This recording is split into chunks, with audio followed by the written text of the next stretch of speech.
Hidup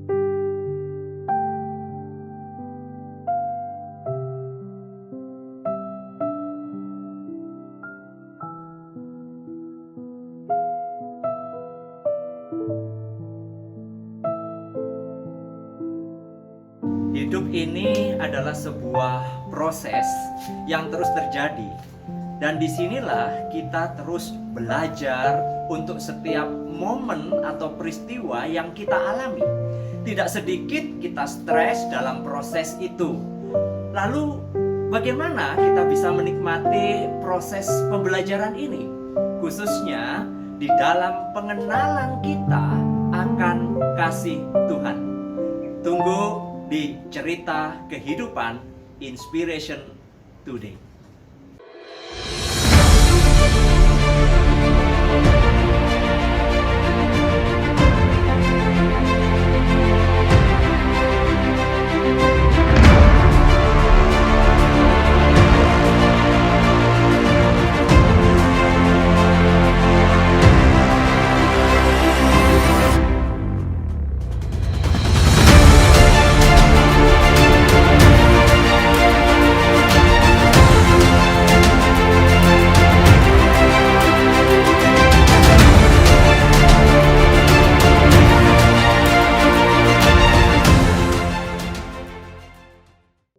Cerita kehidupan hari ini, saya mengajak kita untuk merenungkan satu topik.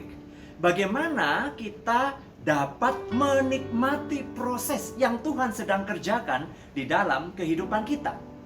Saya melihat banyak sekali postingan tentang berkebun di rumah yang dilakukan oleh banyak orang. Tentu saudara-saudara ini efek daripada kegiatan di rumah karena banyak hal yang dikerjakan di rumah. Nah, melihat postingan-postingan itu yang begitu mengagumkan, mereka berhasil. Ya iyalah, kalau gagal ya pasti nggak di-upload, nggak diposting. Nah, saya dan istri kemudian jadi kepengen untuk mencoba. Akhirnya di dalam transaksi online saya membeli satu paket benih dan juga polybag yang disediakan.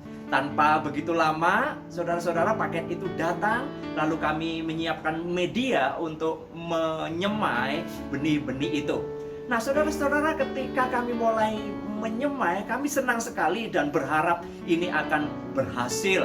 Karena memang saudara-saudara itu menjadi dambaan kami memiliki kebun sayur ditanam di polybag. Nah, pagi-pagi istri saya berteriak dengan keras sewaktu dia hendak menyiram dengan berkata, polybag kita, tanaman kita disemuti. Begitu ya. Yang artinya saudara-saudara, ketika saya melihat memang semut banyak. Dan saya melihat benih-benih yang kami semaikan itu ternyata ya juga dimakan sama semut. Dimakan oleh semut. Ya nggak tahu bagaimana, tetapi beberapa polybag itu masih selamat. Dan akhirnya saudara-saudara kami selamatkan yang masih ada. Nah, saudara-saudara, setiap hari kami coba mau menyiramnya, melihatnya. Nah, saudara-saudara, ternyata pertumbuhannya juga lambat ya. Lalu ketika kami sedang berdiskusi, saya berkatakan kepada istri saya seperti ini. Kalau menyemai benih itu satu malam, lalu kemudian esoknya tumbuh, lalu kemudian hari keduanya semakin besar dan bisa siap dipanen, itu namanya benih ajaib. Dan itu hanya ada di dalam cerita dongeng. Tentu saja saudara, benih yang disemai membutuhkan satu proses di dalam pertumbuhannya. Dan ketika benih itu sudah mulai kelihatan tunas mudanya, lalu kemudian mulai bertumbuh berapa senti berikutnya, saudara, itu akan terus bertumbuh sampai pada akhirnya dia siap untuk dipanen. Kami ingin saudara benih-benih itu segera tumbuh dengan cepat dan bisa dinikmati. Tapi nggak mungkin kan itu terjadi dalam semalam. Nggak mungkin itu terjadi dalam satu minggu. Butuh waktu. Inilah yang disebut dengan proses. Apa yang kita alami pada saat ini saudara di dalam masa pandemik? Mungkin saudara punya masalah dengan bisnis saudara. Saudara punya masalah dengan keluarga saudara. Saudara mungkin punya pergumulan dengan berkenaan dengan rancangan-rancangan kehidupan, dan saudara ingin cepat-cepat itu adalah diselesaikan dengan baik. Saudara, kita selalu berpikir dengan satu kali berdoa, besok semua masalah selesai. Saudara-saudara, mungkin juga saudara berpikir bahwa dengan kesalehan yang kita miliki, ketika Anda meminta kepada Tuhan, lalu besok semua masalah bisa diselesaikan dan hilang dalam sekejap. Tapi saudara, kan itu tidak mungkin dengan cepat terjadi, bukan? Kita berpikir bahwa kita beriman kepada Tuhan, lalu kemudian menjadikan Tuhan sebagai satu mesin penjawab kebutuhan-kebutuhan kita.